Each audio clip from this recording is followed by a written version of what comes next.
বলার, বোঝার এবং আমল করার তৌফিক দান করেন। এই জন্য সবাই বলেন আমিন। আয়াতগুলির আলোকে আজকে যে বিষয়টা নিয়ে আলোচনা করার ইচ্ছা, সেটা হলো মক্কা বিজয়, মহানবী সাল্লাল্লাহু আলাইহি সাল্লামের মহানুভবতা প্রসঙ্গে। মক্কা বিজয় মূলত হুদায়বিয়ার সন্ধির ক্ষণ থেকেই আল্লাহ সুবহানাহু ওয়া তাআলা মক্কা বিজয়ের ঘোষণা দিলেন। বলেন সুবহানাল্লাহ। আল্লাহ সূরা ফাতিহা 48 নম্বর সূরার প্রথম আয়াতেই বলেন, ইন্না ফাতাহনা লাকা ফাতহাম মুবিনা, আমি আপনাকে পরিষ্কার এবং প্রকাশ্য বিজয় দান করেছি। তো হুদায়বিয়ার সন্ধি ছিল মক্কা বিজয়ের সূচনা বা ভূমিকা স্বরূপ। এই সন্ধির ফলে শান্তি নিরাপত্তার ঝর্ণা চতুর্দিকে প্রবাহিত হচ্ছিল, ফলে বহু লোক ইসলাম গ্রহণ করল। এই সংখ্যা আপনারা জানেন যে মুতার যুদ্ধ 8ম হিজরিতে হয়েছিল, মাত্র 3000 সৈনিক অংশগ্রহণ করেছিল। কিন্তু এই 8ম হিজরির এই রমজান মাসের 10 তারিখ যখন মক্কা অভিযানের জন্য আল্লাহ রসুল বের হলেন, তখন তার সঙ্গে মুসলিম সৈন্য ছিল 10,000, মতান্তরে 12,000। তাহলে বদরের যুদ্ধ শুরু হয়েছিল সর্বপ্রথম মাত্র 313 জন। তাহলে এইভাবে সংখ্যা আস্তে আস্তে বাড়তে বাড়তে 10-12,000 হয়েছে। তাবুকের যুদ্ধে 30,000 মুসলিম সৈনিক অংশগ্রহণ করেছেন। বলেন সুবহানাল্লাহ। আল্লাহ রসুল সাল্লাল্লাহু আলাইহি সাল্লাম যখন বিদায় হজে এসেছিলেন, তখন ওনার সাথে 1,04,000 সাহাবা ইকরাম ছিলেন। বলেন সুবহানাল্লাহ। সাহাবাদের সংখ্যা সর্বমোট 1 লক্ষ, মতান্তরে 2,24,000। বলেন সুবহানাল্লাহ। কোন মুহাদ্দিসিন ইকরাম বলেন, এই পৃথিবীতে আদম আলাইহিস সালাম থেকে নিয়া মুহাম্মদ রাসূলুল্লাহ সাল্লাল্লাহু আলাইহি ওয়াসাল্লাম পর্যন্ত যত নবী রাসূলগণ এসেছিলেন, তাদের সংখ্যা যে পরিমাণ ছিল, সর্বশেষ নবী মুহাম্মদুর রাসূলুল্লাহ সাল্লাল্লাহু আলাইহি ওয়াসাল্লামের সাথী সঙ্গীরাও ততজন ছিল। বলেন সুবহানাল্লাহ। তো আলোচনা চলছে মক্কা বিজয় নিয়ে।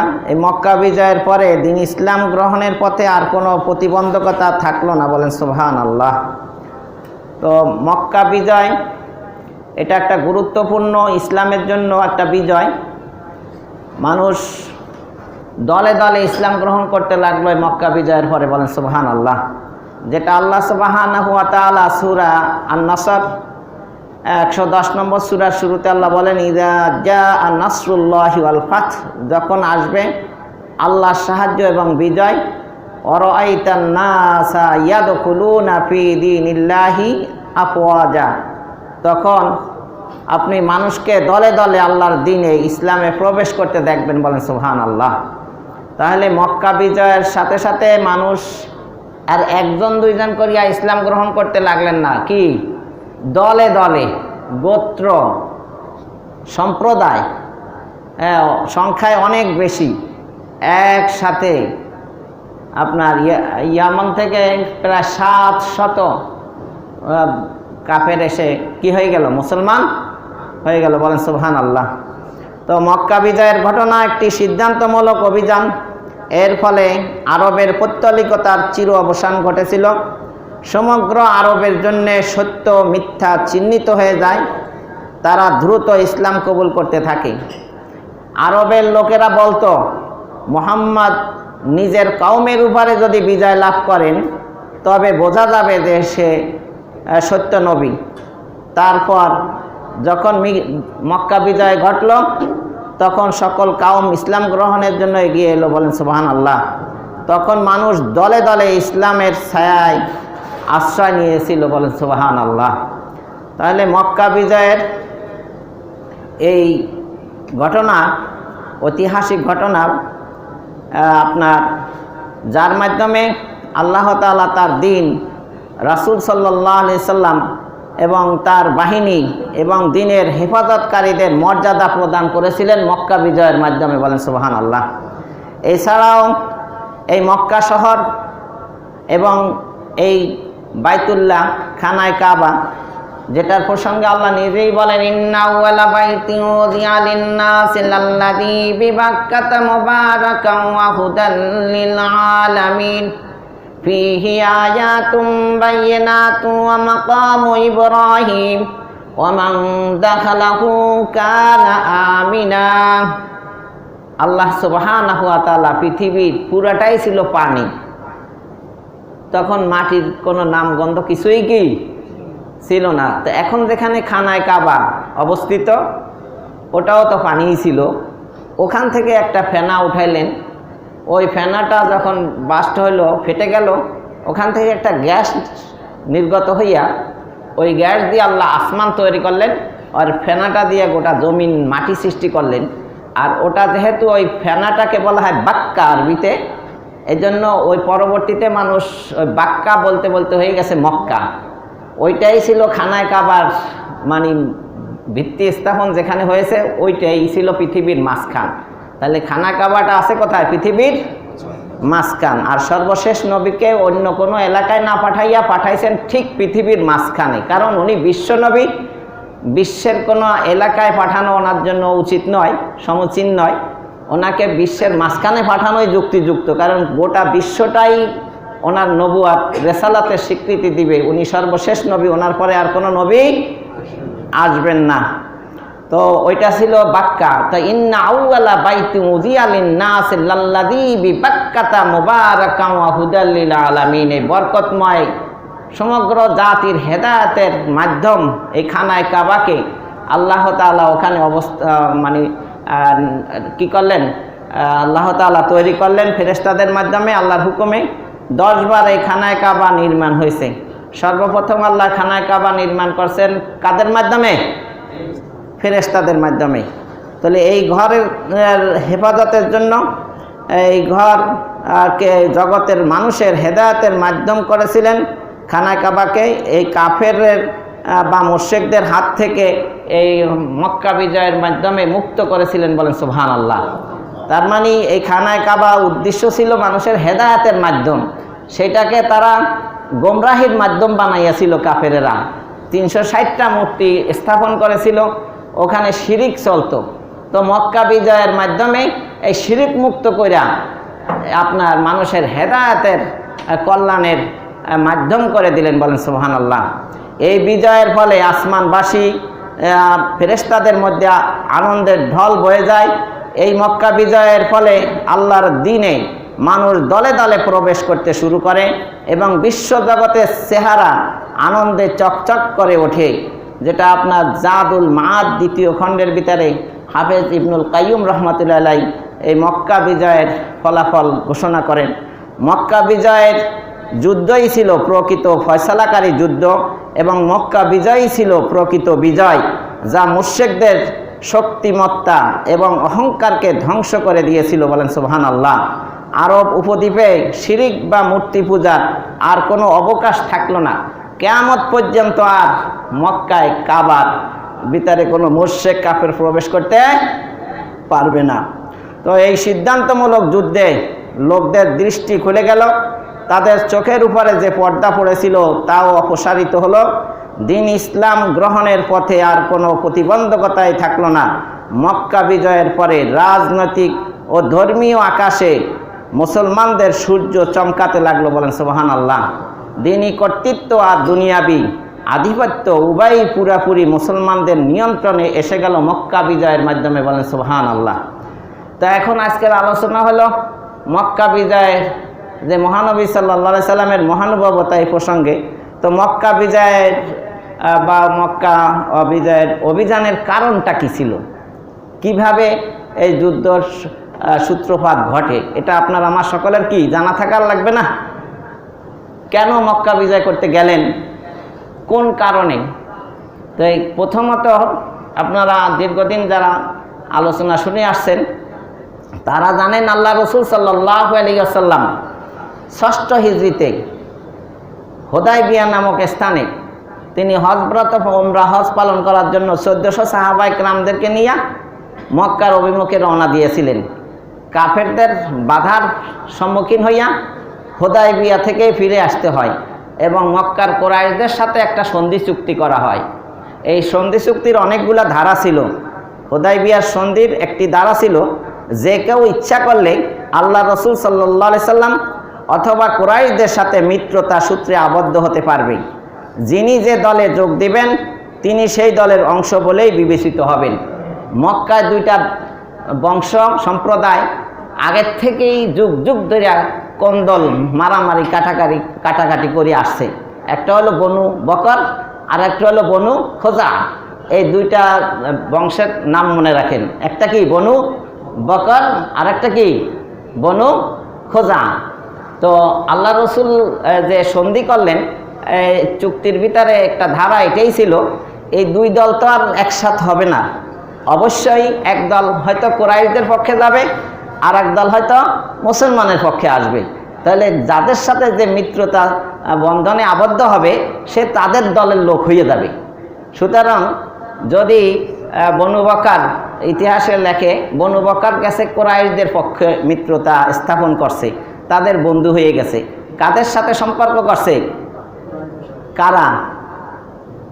বনু বকর। আর বনু খোজা মুসলমানদের সাথে, আল্লাহ রসুলের সাথে, সাহাবাদের সাথে মিত্রতা স্থাপন করছেন। তাহলে এখন বনু খোজা হলো মুসলমানদের লোক আর বনু বকর হলো কি কুরাইশদের লোক। তা এই সন্ধি চুক্তি ছিল 10 বছর। কয় বছর? 10 বছর এই সন্ধি চুক্তি ছিল।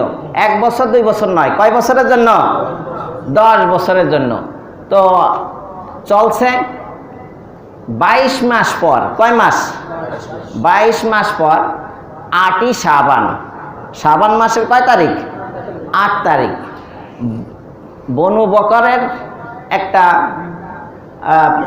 বংশের কিছু লোক ওই পূর্বের মানে বনু খোজাদের সাথে যে দুশ্মনী, এই রেশ ধরিয়া এই শত্রুতার মানে কারণে তাদের শত্রুতার প্রতিশোধ নেওয়ার জন্য কি করছে? হামলা করছে বনু খোজার উপরে। কারা করছে? বনু বকরের একটা গোত্র। তো এতে ওই কুরাইশেরা কি করলো? সমস্যাটা, কুরাইশেরা অস্ত্র শস্ত্র দিয়ে সাহায্য করলো বনু বকরকে, এবং রাতের আধারে কুরাইশের একটা দল বনু বকরের পক্ষ হইয়া বনু খোজার উপরে আক্রমণ চালাইয়া, ইতিহাসের কিতাবে বেশিরভাগ লেখে 20 জন, এক ইতিহাসে দেখলাম 120 জনকে হত্যা করে ফেলে। কাদের লোককে কে হত্যা করছে বলেন তো? কুরাইশদের সহযোগিতায়, তাদের অস্ত্র শস্ত্র দিয়া বনু বকরের সহযোগিতা করছে। বনু বকর এবং কুরাইশেরা যৌথভাবে হামলা করে রাতের আধারে বনু খোজা, যাদের সাথে মিত্রতা ছিল, কাদের সাথে? মুসলমানদের সাথে, রাসূলুল্লাহ সাল্লাল্লাহু আলাইহি সাল্লামের সাথে, তাদের লোক হত্যা করে।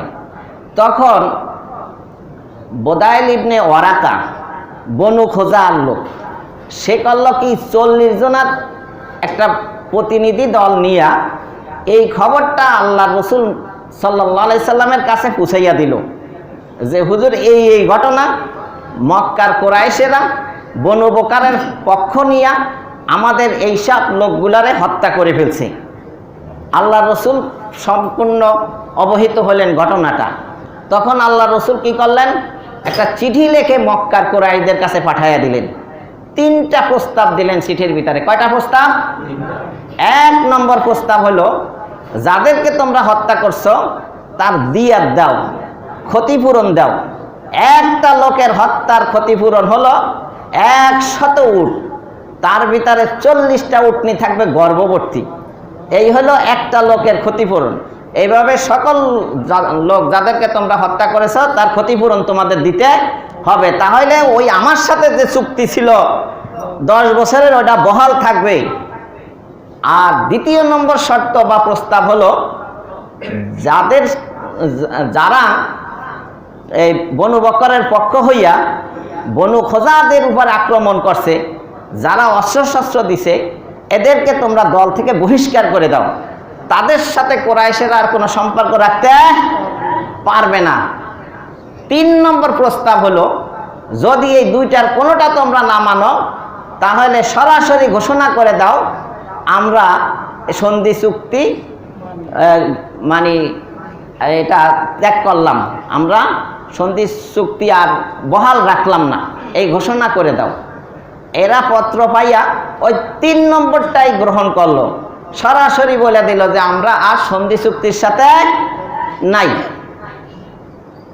এদিক দা আবু জেহেল, না এদিক দা আবু সুফিয়ান। আবু জেহেল তো বদরের যুদ্ধে শেষ, এটা তো 8ম হিজরি। এখন নেতৃত্ব দিচ্ছে মক্কার কে? আবু সুফিয়ান। আবু জেহেলের স্থল অভিষিক্ত এখন কে? আবু সুফিয়ান। কিন্তু সরাসরি বনি বকরের লোকদের পক্ষ হইয়া বনু খোজার উপরে হামলা করে নাই, এটা করছে কুরাইশের অন্য লোকেরা। এখন আবু সুফিয়ান চিন্তা করলো, মুসলমানের সাথে যুদ্ধ তো একবার নয়, অনেকবার হয়েছে, এবং আবু সুফিয়ান নিজেও কিন্তু উহুদের যুদ্ধে কাফেরের পক্ষ হইয়া মুহাম্মদ সাল্লাল্লাহু আলাইহি সাল্লামের সাথে যুদ্ধ করে হেরে গেছে। এমনকি 12,000 কাফের নিয়া 5ম হিজরিতে খন্দকের যুদ্ধ, যেটা পরীক্ষার যুদ্ধ বলা হয়, সেখানে যাইও সে হেরে আসছে। এই জন্য সে চিন্তা করলো, মুসলমান যদি এই সন্ধি চুক্তি ভঙ্গ করে তাহলে তো আমাদের উপরে আক্রমণ করবে। এই চুক্তি ভঙ্গ করা মানে তো যুদ্ধের ঘোষণা দিয়ে দেওয়া, আমরা তো তাদের সাথে যুদ্ধ করে পারবো না। এখন তারা তিরস্কৃত হইতে লাগলো, নিজেরা নিজে ধিক্কার দিতে লাগলো, এবং তারা এই চুক্তির নবায়ন করার জন্য, মেয়াদ বাড়ানোর জন্য, সন্ধি চুক্তির মেয়াদটা বলবৎ থাকার জন্য সে কি করলো, এই কুরাইশদের পক্ষ হইয়া মদিনায় চলে গেল। কে চলে গেছে? কি জন্য গেছে? ওই চুক্তির নবায়ন করার জন্য, মেয়াদ বাড়ানোর জন্য। কিন্তু গেছে ঠিকই, যাই উঠছে হলো তার একটা মেয়ে বিয়া দিছিল আল্লাহ রসুল সাল্লাল্লাহু আলাইহি সাল্লামের সাথে। তাহলে তার মেয়ের নাম হলো উম্মে হাবিবা। তার মেয়ের নাম কি? উম্মে হাবিবা। এই উম্মে হাবিবার বাসায় যখন যায়, তখন উম্মে হাবিবা কি করলো, সাথে সাথে বিছনাটারে গোটাইয়া রেখে দিল, কারণ তার বাবা হলো মুশরিক, আর বিছানাটা হলো কার? মুহাম্মদ রাসূলুল্লাহ সাল্লাল্লাহু আলাইহি সাল্লামের। যখন গোটাইয়া রাখলো, তখন তার বাবা আবু সুফিয়ান বলল, ওগো মা, আমার জন্য বিছনাটা গোছায় রাখলা, এটা কি বিছনাটা আমাকে বসতে দিলা না? এইটা কি আমি বিছনায় বসার উপযুক্ত না সেরকম এক বিছনা, সেজন্য তুমি গোটাইয়া রাখলা? নাকি বিছনা আমার চাইতে, মানে আমি কি বিছনায় বসার উপযুক্ত না, না বিছনা আমার বসার উপযুক্ত না, কোনটা? তার মানে আমার চাইতে বিছনার দাম বেশি, না বিছনার চাইতে আমি দাম বেশি? মানে আমার বসার উপযুক্ত নয়, বিছনাটা নর্মাল, সেজন্য গোটায় রাখলা, নাকি আমি নর্মাল, বিছনা উন্নত, সেজন্য গোটায় রাখলা? তখন তার মেয়ে উম্মে হাবিবা বলল যে এটা আল্লাহর রসুলের বিছনা, এটা পাক পবিত্র বিছনা, তুমি মুশরিক কাফের, তুমি নাপাক, এই পবিত্র বিছনায় তোমার বসার কি নাই, যোগ্যতা নাই, মানে তুমি যোগ্য নয় এই বিছনায় বসার। তখন আবু সুফিয়ান তার মেয়েকে বলল, তুমি আমার কাছ থেকে এসে খারাপ হয়ে গেছো। এখানে আপনার আমার শিক্ষণীয় হলো সূরায়ে মুজাদালা, সূরায়ে মুজাদালার একবারে সর্বশেষ আয়াত, এটা 58 নম্বর সূরার 22 নম্বর আয়াতে আল্লাহ বলেন, লা তাজিদু কওমান ইউমিনুনা বিল্লাহি ওয়াল ইয়াউমিল আখির ইউআদ্দুনা মান হাদাল্লাহা ওয়া রাসূলাহু ওয়ালাউ কানু আবাআহুম আও আবনাআহুম আও ইখওয়ানাহুম আও আশীরাতাহুম ইলা আখিরিল আয়াহ। এই আয়াতে বলা হলো, যারা আল্লাহর উপরে এবং আখিরাতের উপরে ঈমান আনবে, মুমিন মুসলমান, তাদের ভিতরে কাউকে আপনি খুঁজে পাবেন না যারা আল্লাহ এবং আল্লাহ রসুলের সাথে নাফরমানি করে, বিরুদ্ধাচরণ করে, তাদেরকে ভালোবাসতে, যদিও সে তার বাবা হোক, অথবা তার ভাই হোক, অথবা তার আপনার ছেলে হোক, অথবা তার জ্ঞাতি গোষ্ঠী হোক, কাউকেই সে ভালোবাসে না। কারণ আল্লাহ রসুলের নাফরমান যে হয়, তাকে কখনো মুমিন ভালোবাসতে পারে না। এই আয়াতের শানে নজল হইল যে আবু বকর রাদিয়াল্লাহু তাআলা আনহুর এক ছেলে বদরের যুদ্ধে কাফেরের পক্ষ হইয়া যুদ্ধে গেছিল। তো মুসলমান হওয়ার পরে বলতেছে, বাবা আপনাকে তো আমি পজিশন মতো বদরের যুদ্ধে পাইছিলাম, কিন্তু আমি বাবা হইয়া আপনারে আমি নিহত করি নাই। তো আবু বকর রাদিয়াল্লাহু তাআলা আনহু তার সন্তানের এই কথার প্রতি উত্তরে বলেন, আমি যদি পজিশন মতো তোমাকে ওই বদরের যুদ্ধে পাইতাম, তুমি আমার সন্তান হিসেবে আমি তোমাকে রেহাই করতাম। তখন এই আয়াত নাজেল হয়। তাহলে মুসলমান ভালোবাসবে আল্লাহকে, মুসলমান ভালোবাসবে রাসূলকে, মুসলমান ভালোবাসবে ফেরেশতাদেরকে, মুসলমান ভালোবাসবে আর এক মুসলমান নরনারীকে। বলেন সুবহানাল্লাহ। মুসলমানের বন্ধুত্ব হবে কার সাথে? মুসলমানদের সাথে। কাফেরদের সাথে বন্ধুত্ব হইতে পারে না। তাহলে আবু সুফিয়ানের মেয়ে কি করলো? বিছনা গোটাইয়া রাখলো। আবু সুফিয়ান এখন সরাসরি রাসূল সাল্লাল্লাহু আলাইহি সাল্লামের কাছে যাইয়া বলল যে আমি শান্তি কায়েমের জন্য আসছি, যা ঘটাতে ঘটছে আমি অশান্তি সৃষ্টি করতে চাই না, আমি প্রস্তাব নিয়ে আসছি যাতে শান্তি বজায় থাকে, মানে চুক্তিটা নবায়ন করা হোক। আল্লাহ রসুল শুনে চুপ করে রইলেন, কিছুই বললেন না। তখন আবু বকর সিদ্দিক রাদিয়াল্লাহু তাআলা আনহু শরণাপন্ন হলেন। তিনিও বললেন যে না, আমার কোনো সাহস নাই আল্লাহ রসুলের কাছে এই প্রস্তাব নিয়ে যাওয়ার। ওমরে ফারুক রাদিয়াল্লাহু তাআলা আনহুর কাছে যখন আবু সুফিয়ান গেলেন, ওমরে ফারুক রাদিয়াল্লাহু তাআলা আনহু বললেন, আমার হাতে তরবারি না থাকে একটা লাঠি থাকলেও তোমার সাথে যুদ্ধ করব, তুমি আল্লাহর দুশমন, তোমার জন্য কিসের আবার সুপারিশ। এরপরে সে উপায় না দেখে গেল আলী রাদিয়াল্লাহু তাআলা আনহুর কাছে। আলী রাদিয়াল্লাহু তাআলা আনহু একটু সান্ত্বনার বাণী শুনিয়ে দিলেন যে আপনি আসছেন অনেক দূরের থেকে কষ্ট করে, বেশি সময় আর এখানে অবস্থান করেন না, সোজা আপনি মসজিদে নববীতে দাঁড়াইয়া দুইটা কথা বলে চলে যান। কি বলবেন সেটাও শিখিয়ে দিছে। বলবেন যে আমি শান্তি কায়েমের জন্য আসছি, নিরাপত্তার জন্য আসছি, এই কথাটা বইলা তুমি চলে যাও। সে এই কথা বইলা চলে গেল। আল্লাহ রসুল সাল্লাল্লাহু আলাইহি সাল্লাম বোর্ড বসলেন যে কি করা যায়, এরা তো চুক্তি ভঙ্গ করে ফেলছে। তখন আবু বকর রাদিয়াল্লাহু তাআলা আনহু বললেন, কি করবেন, যাদের সাথে যুদ্ধ করতে চাচ্ছেন এরা তো আপনার ভাই বেরাদার, আত্মীয় স্বজন, এদের সাথে কি যুদ্ধ করা যায়? ওমরে ফারুক রাদিয়াল্লাহু তাআলা আনহু বলেন, এরা কি না করছে, ইসলামের শত্রুতা, খাব্বাবের উপরে কি নির্যাতন, বেলালের উপরে কি নির্যাতন, আপনাকেও হত্যা করতে চাইছে, এদের সাথে যুদ্ধ করা হোক। আল্লাহ রসুল ওমরে ফারুক রাদিয়াল্লাহু তাআলা আনহুর মতামত গ্রহণ করে বললেন, এই খবর গোপন থাকতে হবে, কেউ প্রকাশ করতে পারবে না। তিনি আল্লাহর কাছে দোয়া করলেন, আল্লাহ এই খবর যেন কোনো গোয়েন্দা সংস্থা জানতে না পারে, মক্কায় যাওয়ার আগ পর্যন্ত যেন মক্কার লোকেরাও জানতে না পারে, বুঝতে না পারে। আল্লাহ তুমি কবুল করো, ব্যবস্থা করো। এদিকটা তিনি গোপনীয়ভাবে প্রস্তুতি গ্রহণ করতেছেন। তো হাতিব ইবনে আবু বলতা, তিনি একজন সাহাবী। তিনি দেখলেন এখানে যেসব মুহাজিররা আছে এদের সকলের কোনো না কোনো আত্মীয় মক্কার ভিতরে আছে। আমার তো কোনো আত্মীয় নাই, কিন্তু আমার পরিবারটা কুরাইশদের কাছে। এই সুবাদে যদি আমি একটা চিঠি লেখা খবরটা পাঠাইয়া দিই, তা তাদের আমি প্রিয় ভাজন হয়ে যাব। এই সুবাদে আমার পরিবারকে তারা একটু ভালো চোখে দেখবে, লালন পালন করবে। সেই উদ্দেশ্য তার ছিল তার পরিবারের হেফাজতের জন্য। সে অর্থের বিনিময়ে এক মহিলাকে ভাড়া কইরা একটা চিঠি লেখা দেয় যে মুহাম্মদ সাল্লাল্লাহু আলাইহি সাল্লাম সৈন্যবাহিনী নিয়ে তোমাদের উপরে আক্রমণ করতে আসছে, এখন তোমরা চিন্তা ভাবনা করে দেখো কি করতে পারো। এটা চিঠিতে লেখা পাঠাইয়া দিছে। আল্লাহ রসুলকে আল্লাহ তাআলা ফেরেশতার মাধ্যমে জানাইয়া দিছেন। আল্লাহ রসুল সাল্লাল্লাহু আলাইহি ওয়াসাল্লাম আলী রাদিয়াল্লাহু তাআলা আনহুকে, জুবাইর রাদিয়াল্লাহু তাআলা আনহুকে, মেকদাদ রাদিয়াল্লাহু তাআলা আনহুকে, আরও একজন সাহাবী, মোট 4 জনকে পাঠাই দিয়া বলল, যাও তোমরা এই অমুক জায়গার ভিতরে যাইয়া একটা মহিলারে পাইবে, তার কাছ থেকে এই পত্রটা নিয়ে নিবে।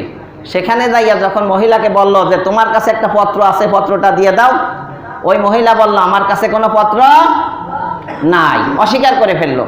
তখন আলী রাদিয়াল্লাহু তাআলা আনহু বলল, পত্র না দিলে তল্লাশি করা হবে, তোমার দেহ তল্লাশি করে কিন্তু পত্র নেওয়া হবে, কারণ আল্লাহ রসুল যেটা বলে ওটাই সত্য, অবশ্যই তোমার কাছে কি আছে, পত্র আছে। তখন ওই মহিলা বলল যে আপনি একটু ঘুরে দাঁড়ান, আপনারা একটু ঘুরে দাঁড়ান। তখন সে তার কোমরের থেকে পত্রটা বের করে দিল, আল্লাহ রসুলের কাছে নিয়ে আসলো। তখন আল্লাহ রসুল বলল যে বলতা তুমি এই কাজটা কেন করলা? হুজুর আমি এই জন্যই করছি যে আমার কোনো পরিবারটা কুরাইশদের কাছে আছে, এখন তার আর কোনো আত্মীয় স্বজন নাই, তাদের দেখাশোনা কে করবে? এই সুবাদে মানে এই সুযোগ লাভের জন্যই আমি এই চিঠিটা পাঠাইছি। ওমরে ফারুক রাদিয়াল্লাহু তাআলা বলেন যে ইয়া রাসূলুল্লাহ, আমাকে অনুমতি দেন, ও শিরুচ্ছেদ করে দিই, ও আল্লাহর সাথে আল্লাহ রসুলের সাথে মুসলমানের সাথে খেয়ানত করছে, ও মুনাফেক হয়ে গেছে। তখন আল্লাহ রসুল বললেন ওমর থামো, এই হাতেব ইবনে বলতান এ তো বদরের যুদ্ধে অংশগ্রহণ করেছিল। 313 জন সাহাবীদের ব্যাপারে আল্লাহ কি বলেছেন সেটা কি তোমার মনে নাই? আল্লাহ বলেছেন তোমাদেরকে আমি ক্ষমা করে দিলাম, বাকি জীবন তোমরা যা ইচ্ছা তা করো। বলেন সুবহানাল্লাহ। এই কথা শুনে ওমর ফারুক রাদিয়াল্লাহু তাআলা আনহুর চোখে পানি এসে গেল। বলেন সুবহানাল্লাহ। সত্য বোঝার পরে ওমর কিন্তু এক মুহূর্ত তার অবস্থায় মানে দাঁড়িয়ে থাকে না, সাথে সাথেই মেনে নেয়। এজন্য ওমরে ফারুক বলা হয়েছে। যখন বুঝছে যে মুহাম্মদ সে ধর্মদ্রোহী, ধর্মের বিরুদ্ধে, তখন খোলা তরবারি নিয়ে আগাই গেছে। যখন বুঝতে পারছে যে না সে হক, সাথে সাথে ইসলাম গ্রহণ করছে। বলেন সুবহানাল্লাহ। তাই এই জন্য ওমরে ফারুক রাদিয়াল্লাহু তাআলা ইসলাম গ্রহণ করার পরে বলছে হুজুর আমরা যে ধর্মে আছি এটা কি সত্য না অসত্য? যা বলে এটা তো সত্য। তাহলে গোপনীয়ভাবে কেন ইসলাম পালন করব? মক্কার কাছে গিয়ে আমরা প্রকাশ্যে জামাতে নামাজ আদায় করব। এই জন্য বলা হয় ওমরে ফারুক। হক আর বাতিলের ব্যবধানকারী, পার্থক্যকারী, তার নাম হলো ফারুক। ফারুক মানে কি? পার্থক্যকারী। তার মানে যেটা হক সেটা সে সাথে সাথে কি করে? গ্রহণ করে। তো এরপর আল্লাহ রসুল 10,000 সাহাবাদেরকে নিয়ে রওনা দিলেন। কোথায় রওনা দিলেন বলেন? কোথায়? মক্কার দিকে। ওই সময় ছিল 10ই রমজান। রমজান মাসে তো রোজা রাখা ফরজ, কিন্তু মুসাফিরের রোজা রাখা তো ইচ্ছা অনিচ্ছা। আপনি রাখতে চাইলে রাখতে পারবেন, কষ্ট হলে ভাঙতেও। আল্লাহ রসুল পথের মধ্যে রোজা ভেঙে দিলেন, কারণ সাহাবাদের কষ্ট হচ্ছে। অথচ আল্লাহ রসুলের বাণী হলো জিহাদের ময়দানে কেউ একটা রোজা রাখলে 1 বছর টানা রোজা রাখার সওয়াব। বলেন সুবহানাল্লাহ। এরপরেও এত সওয়াব থাকার পরেও তিনি রোজা ভেঙে ফেললেন, কারণ সাহাবীদের কি হচ্ছে? অনুমতি যেহেতু আল্লাহ দিছে, তাহলে সুযোগ নিতে অসুবিধাটা কোথায়? আল্লাহ তো সুযোগ নেওয়ার ব্যবস্থা করেই কি দিছেন। এরপরেও যারা রোজা রাখছেন, আল্লাহ রসুল বলেন এরা 2টা ফায়দা থেকে বঞ্চিত। এক তো আল্লাহর সুযোগ গ্রহণ করে নাই, আর একটা নবীর আনুগত্য করে নাই। সুতরাং যারা রোজা ভাঙছে তারাই লাভবান বেশি। বলেন সুবহানাল্লাহ। তাহলে কোনটা লাভ লস? এটা রসুলের অনুকরণ অনুসরণের ভিতরেই রয়েছে লাভ। বলেন সুবহানাল্লাহ। কারণ রসুল আমাদের আদর্শ। রসুল আমাদের কি? লাকাদ কানা লাকুম ফি রাসূলিল্লাহি উসওয়াতুন হাসানাহ। তোমাদের জন্য রসুলের মাঝে রয়েছে উত্তম আদর্শ। বলেন সুবহানাল্লাহ। তো এইটাই দিন, এইটাই ধর্ম। বলেন সুবহানাল্লাহ। তো মুসলমান বাহিনী যখন কত সংখ্যা ছিল? কত? 10,000। আর কোন কোন বর্ণনাকারী বলছেন যে পথের মধ্যে আরো 2,000 যুক্ত হয়েছে, মোট কত? 12,000। তো মুসলিম সেনাদল যখন মাররুজ জাহা একটা জায়গা, সেখানে এসে পুছলো। এটা সম্ভবত এখন জিদ্দা ওই আশেপাশে এখানে একটা এলাকা হবে মাররুজ জাহার। ওখানে এসে তিনি অবস্থান করলেন। আর আবু সুফিয়ান ওদিক দিয়ে কী করলেন? আপনার খোঁজখবর, মুসলমানের খোঁজখবর। এর আগে আর একটা ঘটনা না বললে নয়। আব্বাস রাদিয়াল্লাহু তাআলা আনহু, আল্লাহ রসুল অনেক মহব্বত করতেন তাকে। উনি ছিলেন আল্লাহ রসুলের কি? চাচা। আব্বাস রাদিয়াল্লাহু তাআলা আনহু কি হুজুর সাল্লাল্লাহু আলাইহি ওয়াসাল্লামের, এবং অনেকটা আল্লাহ রসুলের চেহারার সাথে অনেকটা সাদৃশ্য আছে। কার সাথে? আব্বাস রাদিয়াল্লাহু তাআলা আনহুর সাথে। ওই বদরের যুদ্ধে কিন্তু বন্দী হয়েছিলেন, তারপরেও সেই সময় ইসলাম গ্রহণ করেন নাই। ওই যখন মক্কা বিজয়ে আসতেছেন, উনি এর আগেই রওনা দিয়েছেন ইসলাম গ্রহণ করার জন্য। জোহবা নামক এক এলাকায় যাওয়ার পরে মুসলমানের সাথে সাক্ষাৎ হয়। আল্লাহ রসুলের সাথে সাক্ষাৎ হইয়া কালিমে পড়িয়া মুসলমান হয়ে যায়। আল্লাহ রসুল অনেক খুশি হন। বলেন সুবহানাল্লাহ। এরপরে আল্লাহ রসুলের একটা সাদা খচ্চরের উপরে সওয়ার হইয়া তিনি আগাইলেন। ওই মাররুজ জাহানে এসে তিনি ঘুরতে লাগলেন যে এত বড় এত একটা সৈনিক দল, মুসলমানের সেনা দল নিয়ে আল্লাহ রসুল আগাচ্ছেন, তাহলে একটু খবরটা মক্কায় পৌঁছে দেওয়ার দরকার। নব মুসলিম তো এখনো মক্কার মায়া রয়ে গেছে, আপন গোত্রের মায়া কি রয়ে গেছে, দেখি কাউকে পাওয়া যায় কিনা। আর এদিকটা আবু সুফিয়ান রওনা দিয়েছে যে মুসলমানের কি অবস্থা একটু খোঁজ খবর নেই, ওরা কি করতে আছে। আগাইতে আগাইতে রাত হয়ে গেছে। আবু সুফিয়ানের সামনে পড়ে গেছে কে? আব্বাস রাদিয়াল্লাহু তাআলা আনহু। এখন আব্বাস রাদিয়াল্লাহু তাআলা আনহু আপনার আবু সুফিয়ানকে দেখে বলে যে আবু হানজালা, আপনি কি আবু হানজালা? তখন মানে আবু হানজালা কেন বলছে? ওই হানজালা আবু সুফিয়ানের একটা ছেলে, যেটাকে নিহত করছিল হামজা রাদিয়াল্লাহু তাআলা আনহু বদরের যুদ্ধে, যার শোক মানে সহ্য করতে না পেরে তার মা হিন্দা বিনতে উতবা শপথ করেছিল যে 100টা উট দিব যে আমার এই সন্তানের হত্যাকারী হামজাকে শহীদ করতে পারবে। সে উহুদের ময়দানে তাকে কি ছিন্ন ভিন্ন করে শহীদ করে ফেলেছিল। তার কলিজা চাবাইয়া খেয়েছিল কে? হিন্দা বিনতে উতবা, এবং তার নাক কান আপনার কেটে গলার হাড় বানাইয়াছিল সে হিন্দা। তাহলে সেই হানজালা যাকে নিহত করেছিল মুসলমানেরা কোথায়? বদরের যুদ্ধে। তাহলে এটা আবু সুফিয়ানের ছেলে, কিন্তু ছেলের নামে বাপের ডাকেন অনেক সময়, আবু মানে বাবা, তাহলে হানজালার বাবা। তাহলে আবু হানজালা? হ্যাঁ আমি তো আবু হানজালা। তুমি কি আবুল ফজল? মানে আব্বাস রাদিয়াল্লাহু তাআলা আনহুর এক ছেলের নাম ফজল, তাকে আব্বাস না বললাম মক্কার লোকেরা কি ডাকতো? আবুল ফজল। হ্যাঁ আমি তো আবুল ফজল। তখন আব্বাস রাদিয়াল্লাহু তাআলা আনহু বলল, খবর তো খুব খারাপ, মোহাম্মদ তো অনেক সৈনিক নিয়ে সৈন্য সেনা নিয়ে আসছে, তোমাদের অবস্থা তো কাহেল, এখন তো আর তোমরা যুদ্ধ করে তার সাথে পারবে না। কয় তা এখন কি করতে পারি? কয় আমার ঘোড়া আমার এই খচ্চরের পিছনে চেপে বসো, আমি তোমার জানের নিরাপত্তার ব্যবস্থা করে দিব, মুহাম্মদ সাল্লাল্লাহু আলাইহি সাল্লামের কাছে নিয়ে যাব। ঠিক তাই করেছিলেন। যাওয়ার পথে ওই সময় যে মুহাম্মদ সাল্লাল্লাহু আলাইহি সাল্লামের ক্যাম্পে যে নিয়ে যাবেন, এখানে ডিউটি অফিসার ছিল ওমরে ফারুক রাদিয়াল্লাহু তাআলা আনহু। তিনি দেখলেন যে আব্বাসের পিছনে কে যায়? আবু সুফিয়ানে আল্লাহর দুশমন আবু সুফিয়ান। এই কথা বলে তিনিও রসুলের দিকে দৌড় দিছেন, তরবারি বাইর করে কয়, হুজুর এই যে আল্লাহর দুশমন আবু সুফিয়ান আসছে, অনুমতি দেন ওর শিরচ্ছেদ করে ফেলি, গর্দানটা আলাদা করে ফেলি। তো আব্বাস রাদিয়াল্লাহু তাআলা বলেন, হুজুর আমি তো ওরে নিরাপত্তা দিছি, এখন আমি কি করতে পারি? তাই তুমি তোমার তাবুতে নিয়ে যাও, ওমর তুমি থামো। রাত্রে তাবুতে ছিল, সকালে নিয়ে আসছে। আল্লাহ রসুল বলল, আবু সুফিয়ান এখনো কি সময় হয় নাই ইসলাম গ্রহণ করার? সত্য বোঝার সময় আসে নাই? আল্লাহ ছাড়া কোনো মাবুদ নাই? তিনি বললেন, হ্যাঁ আমার এখন বিশ্বাস হয়ে যায় যে আল্লাহ ছাড়া কোনো মাবুদ নাই, কারণ যদি কেউ থাকতো তাহলে আমার ওই সব দেবতা আজকে আমার সহযোগিতা করত। এরপরে বলল, তাহলে এবার তুমি বলো আমি কি সর্বশেষ রসুল, আমি আল্লাহর রসুল, এ কথা কি তুমি বিশ্বাস করো না? তো আমার এখন একটু সন্দেহ আছে। আব্বাস রাদিয়াল্লাহু তাআলা আনহু বলে, দ্রুত গতিতে ইসলাম গ্রহণ করো, নাহলে তোমার শিরচ্ছেদ হয়ে যাবে, তুমি কল্লা তোমার শরীর থেকে আলাদা হয়ে যাবে। সাথে সাথে আবু সুফিয়ান ইসলাম গ্রহণ করলো। হয়তো ভয়ে করছে, কিন্তু পরবর্তীতে প্রকৃত মুসলমান হয়েই গেছে। আল্লাহ রসুল বলল, ওকে এমন জায়গা খাড়া করো, দাঁড় করায় রাখো যে মুসলমানের বাহিনী এদিক যখন যাবে সে যেন দেখতে পায় মুসলমানের সৈনিক কেমন, তাদের প্রস্তুতি কেমন, এটা দেখে যেন একটু ভয় পায়। তাকে দাঁড় করায় রাখছে। তো মক্কা মূলত বড় বড় প্রায় 1000 ফুট উপরের মানে উচ্চতা, বড় বড় কালো পাথরের পাহাড়।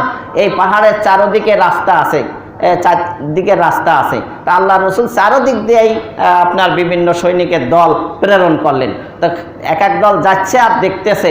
তখন আবু সুফিয়ান বলল, এদের সাথে মক্কার লোকেরা যুদ্ধ করে কখনো জয়লাভ করতে পারবে না।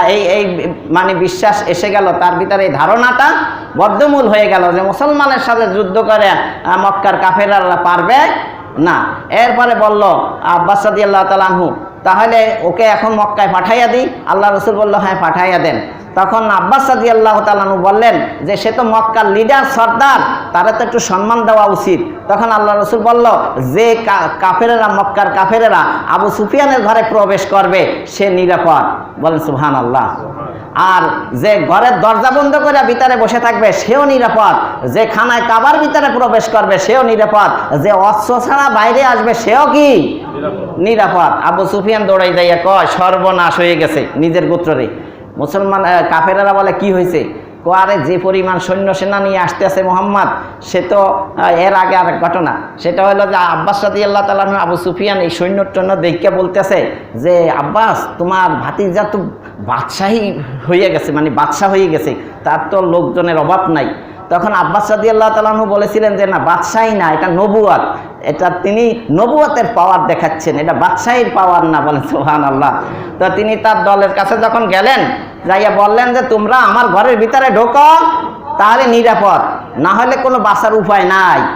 তখন তার স্ত্রীকে হিন্দা বিনতে উতবা, সে তার মোষ ধরিয়া এবং কোনো জায়গায় লাগছে থাপ্পড় মারিয়া বলতেছে বুড়োকে মেরে ফেলো, কি একটা বাজে খবর নিয়ে আসছে, ওর অমঙ্গল হোক। তখন আবু সুফিয়ান বলল, এই মহিলার কথায় তোমরা বিভ্রান্ত হও না, তোমরা যার যার নিরাপত্তার জন্য ব্যবস্থা গ্রহণ করো, আমার ঘরে প্রবেশ করলে তোমরা নিরাপদ। তখন মক্কার কাফেরেরা বলল, তোমার ঘরটা কত বড় যে আমরা তোমার ঘরে ঢুকে যাব, কয়জন ঢুকবো তোমার ঘরে? তখন বললো না, যারা নিজ নিজ ঘরের দরজা বন্ধ করে ভিতরে থাকবে তারাও কি, যারা খানায় কাবায় প্রবেশ করবে তারাও নিরাপদ, যারা অস্ত্র ছাড়া বাইরে আসবে তারাও নিরাপদ। তখন লোকেরা এই ব্যবস্থা করলো। কিন্তু কিছু মতলববাজ লোক থাকে না, যারা মুস্তান চালায়, এই সমাজও আছে, সেই সমাজও ছিল, যুগ যুগ ধরে আছে। ওটা আওয়ামী লীগ থাকতেও থাকে, বিএনপি থাকলেও থাকে, এদের কোনো দল নাই, এদের কোনো মা বাপ নাই। এরা হলো হিরুনসি, গাঁজাখর, মদখর, নেশাখর, যত রকমের খারাপ কাজের সাথে জড়িত। এদেরকে টাকা দিলে যা ইচ্ছা তা করতে থাকে, এদের কোনো দল নাই। যখন যে সরকার ক্ষমতায় আসে, তারা ওই সরকারের দলে হইয়া তারা কি করে, যত আকাম কুকাম করতে থাকে। ওইরকম কিছু মুস্তান ছিল মক্কার, যারা ব্যবহৃত হইতো। তখন ইকরামা ইবনে আবু জেহেল এর ভিতরে ছিল একজন, আর তার এক ভগ্নিপতি এবং আরও কয়েকজনকে দিয়া বলল যে তোমরা মুসলমানের সাথে কি করো, প্রতিহত করো। তারা খুব বর্ষা তলোয়ার নিয়ে মুসলমানের প্রতিহত করতে গেল। ওই সময় লিডার ছিল খালিদ বিন ওয়ালিদ রাদিয়াল্লাহু তাআলা আনহু, সামনে পড়ে গেল। খালিদ বিন ওয়ালিদের একটাই স্বভাব, তরবারি উঠাইছে তো কোনো মায়া দয়া নাই, শুধু আঘাতের পর আঘাত করতে থাকে। কয়জন শহীদ মানে নিহত হইল সেই চিন্তা সে করে। এইভাবে 12 জনকে দুনিয়া থেকে খতম করে মানে নিহত করে ফেলছে। তখন ওরা পালাইতে লাগলো, ইকরামা ইয়ামনের দিকে ভাগতে লাগলো, আর চিন্তা করছিল নৌপথে সে আবিসিনিয়ায় চলে যাবে, কারণ অবস্থা খুব কি খারাপ। আর 2 জন মুসলমান একটু অন্য পথে যাইয়া তারা আক্রান্ত হইয়া শহীদ হয়ে যায়। তাহলে মক্কা বিজয়ে কয়জন শহীদ হয়েছে মুসলমান? 2 জন। আর কাফের হয়েছে কয়জন? 12 জন। কয়জন? 12 জন। তখন আপনার এই যে আবু সুফিয়ানকে যে দাঁড় করাইছিল, এখানে একটা ছোট্ট ঘটনা আছে। সেটা হলো সাদ ইবনে ওবাদা, তিনি বলছিলেন আজকের দিন কারে শুনাইতেছে, ওই আবু সুফিয়ান, আজকের দিন মারামারির দিন, রক্তপাতের দিন, গরমের দিন, আজকে মক্কাকে হালাল করার দিন। আল্লাহ রসুল সাল্লাল্লাহু আলাইহি সাল্লামের কাছে আবু সুফিয়ান বলে, হুজুর আজকে কি ইয়াউমুল মালহামা? তিনি বলেন না, আজকে ইয়াউমুল মারহামা, দয়া করার দিন, মক্কার মর্যাদা সম্মান বৃদ্ধি করার দিন, কুরাইশদের ইজ্জত সম্মান বৃদ্ধি করার দিন, আজকে তো মায়া দয়া করার দিন, আজকে কোনো মারামারির দিন নয়। তো খালিদ বিন ওয়ালিদকে বলছিল যে তুমি যাইবে, ও ছিল পূর্ব উত্তর সাইড দেওয়া, ওই যে সাপা মারোয়ার সাইড দিয়ে ঢোকা, ওই দিক দিয়ে ঢুকিয়া তুমি সাপা যাই আমার সাথে দেখা করবে। তখন খালিদকে বলল, কেন তুমি এই 12 জন লোককে নিহত করলা? হুজুর আমি আগে তরবারি চালাই নাই, তারাই তীর বর্ষা চালাইছে, এই জন্যে আমি প্রতিহত করছি। তখন সে মানে তার কৈফিয়ত দিতে পারল। এরপরে আল্লাহ রসুল মুহাজির এবং আনসার সাহাবিদেরকে নিয়ে, ওনার যে ঘোড়া ছিল ওই কসওয়া নামে কসওয়া উট, এই উটনির উপরে ছিলেন, ওনার পিছনে ছিল যায়েদ ইবনে হারেসার সন্তান উসামা, আর সাথে ছিল বেলাল। এই 3 জনে আপনার খানায় কাবার ভিতরে ঢুকলেন। ঢোকার আগে তিনি প্রথমে হজরে আসাদকে চুমা দিলেন এবং তোয়াফ করলেন।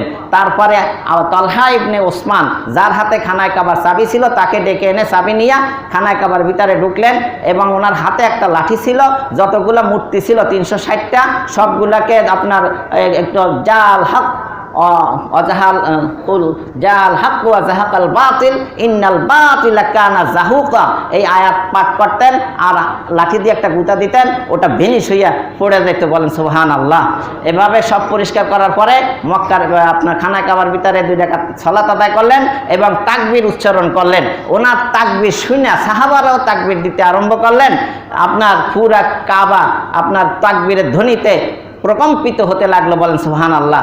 আর আল্লাহ রসুল থামতে বললেন, থামলেন।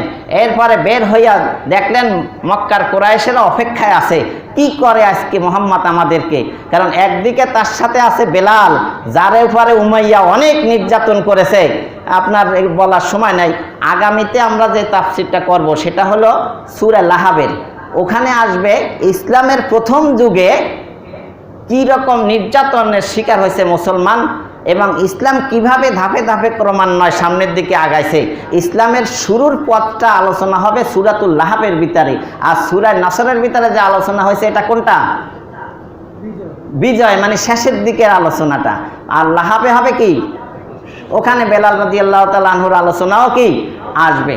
তো এরপরে আল্লাহ রসুল সাল্লাল্লাহু আলাইহি সাল্লাম খানায় কাবার দরজা ধরে কুরাইশদেরকে সম্বোধন করে বললেন যে এই গোটা পৃথিবীর সমগ্র মানুষকে একজন পুরুষ একজন নারীর থেকেই সৃষ্টি করা হয়েছে, এবং এই বংশ এগুলা আল্লাহ তাআলা পরিচিতির জন্যই আল্লাহ তাআলা সৃষ্টি করেছেন। প্রকৃত মর্যাদা সম্মান আল্লাহর কাছে তারই, যিনি আল্লাহর কাছে বেশি মুত্তাকি, ধার্মিক, পরহেজগার। ইন্না আকরামাকুম ইনদাল্লাহি আতকাকুম। এরপরে বললেন যে তোমরা যে হাজীদেরকে পানি পান করাইছো এবং খানায় কাবা তত্ত্বাবধান করেছো, এই দুইটা কাজ আমার কাছে খুবই সম্মানিত, আর বাকি সব কাজ আমার পায়ের নিচে। তার মানে আর বাকি কোনো কাজ আমার কাছে পছন্দনীয় নয়। এরপরে বলল তোমরা আমার কাছে কি আশা করো? তখন কুরাইশরা বলছিল আপনি কারিম ইবনে কারিম, আপনি ভদ্র মানুষ, আপনি মহৎ, আপনি কত মহানুভব, আপনি কত দয়ালু, আপনার কাছে আমরা দয়ার আশা করি, ক্ষমার আশা করি। তখন আল্লাহ রসুল বললেন লা তাসরিবা মানে আজকে তোমাদের উপর, তোমাদের জন্য আমার কোনো অভিযোগ নাই। ইউসুফ আলাইহিস সালাম তার ভাইদেরকে যে যে কথা শুনাই দিছিলেন, আল্লাহ রসুল সাল্লাল্লাহু আলাইহি সাল্লাম ওই কথাই কাফেরদেরকে কি শুনাইয়া দিলেন। তাহলে কোনো অভিযোগ আর রইল না। এরপরে আল্লাহ রসুল সাল্লাল্লাহু আলাইহি সাল্লাম তার চাচতো বোন উম্মে হানি বিনতে আবি তালেব তার বাসায় যাইয়া গোসল করলেন এবং 2 রাকাত করে 8 রাকাত নামাজ আদায় করলেন। কেউ কেউ বলেন এটা চাচতের নামাজ, আর কেউ কেউ বলেন যে এটা শুকরানা নামাজ। শুকরানা কিসের? উনি বিজয় লাভ করছেন, এই শুকরিয়া আদায় করার জন্য উনি 8 রাকাত নামাজ পড়লেন। তো এখানে দেখা যায় অনেক ইতিহাস আপনারা জানেন, এই বাংলাদেশ সহ বিভিন্ন রাষ্ট্র স্বাধীন হয়, কত লোক মারা যায়, কিন্তু মক্কা বিজয় হইল মাত্র 2 জন লোক শহীদ হয়েছে। কয়জন? তারাও দলবদ্ধ ছিল না একা একা ঘুরছিল? তো নিজের দোষে শহীদ হয়েছে। কিন্তু তাহলে দেখা গেল কোনো মানুষ হতাহত হইল না, হতাহত হয় নাই, এমনিতেই আল্লাহ মক্কা বিজয় দিয়েছেন আল্লাহর সাহায্যের কারণে। এই কারণে তিনি শুকরিয়া তার নামাজ আদায় করলেন। এরপরে জোহরের নামাজের সময় হয়ে গেছে। আল্লাহ রসুল সাল্লাল্লাহু আলাইহি ওয়াসাল্লাম তিনি বেলাল রাদিয়াল্লাহু তাআলা আনহুর খানায় কাবার উপরে উঠাই দিয়েছেন যে আজান দাও। এখন আজান দিচ্ছে, সবাই তো এখনো পরিপূর্ণ মুসলমান হয় নাই। তো এখন কাফেরেরা কানাঘুষা করে না, যেমন বিভিন্ন চ্যানেলেরা যায় না, আপনি এই কাজটারে কেমনভাবে দেখেন, আপনি মতামত ব্যক্ত করেন। তো জিবরাইল আলাইহিস সালাম এসে বলতেছে হারেস ইবনে আপনার হেশামকে, আবু জাহেলের ছোট ভাইরে, বিষয়টা আপনার কাছে কেমন মনে হয় একটা মানুষের সুরাত ধরিয়ে? তিনি বলতে আছে আমার বাবা আমার আগে মারা গেছে, আল্লাহরে অনেক ধন্যবাদ, এই বেলালে হাফসি এই গোলাম খানায় কাবার উপরে উঠছে আর আমরা সবাই নিচে, এই বেজ্জতি আর দেখতে হয় নাই, আগেই আল্লাহ তারে নিয়ে গেছে, আল্লাহরে অনেক ধন্যবাদ। এভাবে আবু সুফিয়ানের কাছে গেছে, আপনি কি আপনার মতামত কি? আবু সুফিয়ান কয় আমি যা বলবো পাথরে বলে দেবে মুহাম্মদকে, আমি কিছুই বলবো না, আমি চুপ থাকতে চাই। এইভাবে আল্লাহ রসুল সাল্লাল্লাহু আলাইহি সাল্লাম আজানের পরে এসে এদেরকে ডাকছে, আরও একজন আছে, 3 জন আর কি, বললো যে তোমরা এইগুলা বলছো? কয় আমরা, আপনি জানেন না, আপনারা জানাই দিছে, আমরা কালিমা পড়ে মুসলমান হয়ে গেলাম, বলেন সুবহানাল্লাহ। তো আল্লাহ রসুল সাল্লাল্লাহু আলাইহি সাল্লাম ওখানে বিজয় লাভ করলেন এবং ভাষণ দিলেন। পরবর্তীতে আপনার মহিলাদের থেকে বায়াত নিলেন। ওই হিন্দা আবার অন্য পোশাক পরিয়া সাফার ভিতরে নিয়ে আল্লাহ রসুল বায়াত গ্রহণ করলেন। আল্লাহ রসুল যা আস্তে আস্তে বলেন, ওমরে ফারুক রাদিয়াল্লাহু তাআলা আনহু তা উচ্চ স্বরে বলতেন। যেমন আল্লাহ রসুল বলতেন যে কেউ শিরিক করবে না তোমরা, তো ওমর ফারুক রাদিয়াল্লাহু তাআলা বলতেন তোমরা কেউ কি করবে না? শিরিক করবে না। আল্লাহ রসুলের কথা তোমরা মেনে নিবে, যখন যা বলে তাই মানবে, তারা এটা বলতো। এরপরে বলতো কেউ চুরি করবে না। তখন হিন্দা দাঁড়াইয়া কি কয়, আবু সুফিয়ান অনেক কৃপণ, আমি যদি তার থেকে কিছু নিই তাহলে কি কোনো সমস্যা? তখন আবু সুফিয়ান ছিল আবার ওই সমাবেশে। তিনি বললেন, না, তুমি যা কিছু নিবা এটা তোমার জন্য হালাল। তা আল্লাহ রসুলকে বুঝতে বাকি রয়েছে যে তার স্ত্রী। আল্লাহ রসুল হেসে দিয়ে বললেন, তুমি কি হিন্দা? কয়, হুজুর, যা হওয়ার হয়ে গেছে, মাফ করে দেন। কারণ আবু সুফিয়ানের স্ত্রী হিন্দার উপরে আল্লাহ রসুল নাকশ কেন? তার আদরের চাচা হামজাকে শহীদ করিয়া তার কলিজা চাবাইছে কে? হিন্দা। তার নাক কান কেটে আপনার গলার হার বানাইছে হিন্দা। তার উপরে তো আল্লাহ রসুল সন্তুষ্ট হইতে পারে না, কিন্তু সে মাপ চাইছে, সাধারণ ক্ষমা করে দিয়েছেন। বলেন সুবহানাল্লাহ। এরপরে বলল, তোমরা কেউ শিশু হত্যা করবে না। কয়, হিন্দা দাঁড়াইয়া কয়, আমরা তো লালন পালন করে বড় করে দিই, আপনার লোকজন হত্যা করে, এর জন্য আপনারাই ভালো বোঝেন কি করবেন। তখন ওমরে ফারুক রাদিয়াল্লাহু তাআলা হাসতে লাগলো, কারণ ওই যে তার ছেলে বদরের যুদ্ধে গেছে না হানজালা, তাকে শহীদ করে দিয়েছে, তাকে হত্যা করছে কে? মুসলমানেরা না, তাহলে তার সন্তানরে হত্যা করছে কে? মুসলমান। তো সে বলতে আছে আমরা লালন পালন করি। যাই হোক, এইভাবে অনেক ঘটনা আছে। লাস্ট ঘটনা হলো যে আল্লাহ রসুল সাল্লাল্লাহু আলাইহি সাল্লাম ওখানে 19 দিন ছিলেন। কয়দিন? 19 দিন ছিলেন। এবার মহা আনসার সাহাবীরা চিন্তা করলো, মক্কা বিজয় হয় নাই, এতদিন মদিনায় ছিল, এখন মক্কা বিজয় হয়ে গেছে, তাহলে এখন মনে হয় রসুল মক্কায় থেকে যায়নি। তা আল্লাহ রসুল এদেরকে ডাকে বলতেছেন, তোমরাই মন্তব্য করেছিলা? জি হুজুর। কয়, আমার আল্লাহর ফানা, এখন থেকে জীবন বরণ তোমাদের সাথে। বলেন সুবহানাল্লাহ। অর্থাৎ উনি আর এখানে থাকতেছেন, উনি কোথায় চলে যাবেন? মদিনা। যাওয়ার আগে তিনি বিভিন্ন গোত্র কমান্ডার, সেক্টর কমান্ডার পাঠাইয়া বিভিন্ন মূর্তি ভাঙ্গার অভিযান চালাইয়া মক্কাকে মূর্তি শূন্য মুক্তি মুক্ত করিয়া তারপরে তিনি মদিনায় যান। বলেন সুবহানাল্লাহ। তো আজকের আলোচনা ছিল মক্কা বিজয়। শত্রু এখান থেকে শিক্ষণীয় সবচেয়ে বড় যে জিনিসটা, সেটা হলো উদারতা, মায়া, মমতা, সহনশীলতা। তিনি যে তার জানের শত্রুকে হাতের মুঠায় পাইয়া তিনি শাস্তি না দিয়া তিনি সাধারণ ক্ষমা করে দিলেন। এবং কিতাবে লেখে যে আল্লাহ রসুল বলছিলেন যে 8জন পুরুষ 6জন নারীকে যেখানে পাবে সেখানে হত্যা করবে, এমনকি খানায় কাবার পর্দার ভিতরে লুকায় থাকলে সেখানেও তাকে কি করবে? হত্যা করবে। সেখানেও একজন ছিল ওয়াহশী, যিনি হামজা রাদিয়াল্লাহু তাআলা আনহুকে কি করেছিলেন? শহীদ করেছিলেন। এবং হিন্দুও ছিল। তাহলে নারীর ভিতরে কয়জন? 6জন। আর পুরুষের ভিতরে 8জন। এই 8জন আর 4জনকেই আল্লাহর নবী সাধারণ ক্ষমা করে দিয়েছেন, তাদের প্রাণ ভিক্ষা চাইছেন, ক্ষমা করে দিয়েছেন। আর 4জনকে হত্যা করছেন, আর 2জন নারীকে হত্যা করছেন। তাহলে এটাও না পারতেন, কারণ এরা জানের শত্রু, ইসলামের শত্রু, আল্লাহর নবীর বিরুদ্ধে কুৎসা রটনা করে বেড়াইছে কবিতার মাধ্যমে বিভিন্নভাবে। এই জন্য আল্লাহ রসুল এদেরকে আর ক্ষমা করেন নাই, কারণ এদেরকে ক্ষমা করা মানে ইসলামের ক্ষতি করা। এই জন্য আল্লাহ রসুল ইসলামের ক্ষতি করতে চান নাই, সাহাবাদের ক্ষতি করতে চান নাই। এই যারা বিষাক্ত ফোড়া, এদেরকে ধ্বংস না করলে ক্যান্সার হয়ে যাবে। এই জন্য ডাক্তারের হাতে অস্ত্র থাকা কোনো দোষের কিছু নাই, কিন্তু সন্ত্রাসীদের হাতে অস্ত্র থাকা এটাই কি দোষের। কারণ সন্ত্রাসীরা ভালো জায়গা কেটে ফেলে, আর ডাক্তাররা কি খারাপ জায়গা কাটে। আল্লাহর রসুল যে অপারেশন করছেন, এটা হলো শরীরের, সমাজের, দেশের টিউমার, এটাকে অপারেশন করছেন। অল্প কয়েকজন মানুষ হত্যা করার মানে এই নয় যে আল্লাহ রসুল সবাইকে ক্ষমা করেন নাই। ওদেরকে ক্ষমা না করাটাই হলো আসল ক্ষমা, মানে ক্ষমা করলেই এটা হবে মারাত্মক ভুল। এই জন্য আল্লাহ রসুল কোনো খারাপ কিছু কি করেন নাই। তাহলে মনটাকে উদার রাখতে হবে, যত জানের দুশ্মন হোক আর শত্রু হোক, ক্ষমা চাইলে তাকে ক্ষমা করে দিতে হবে।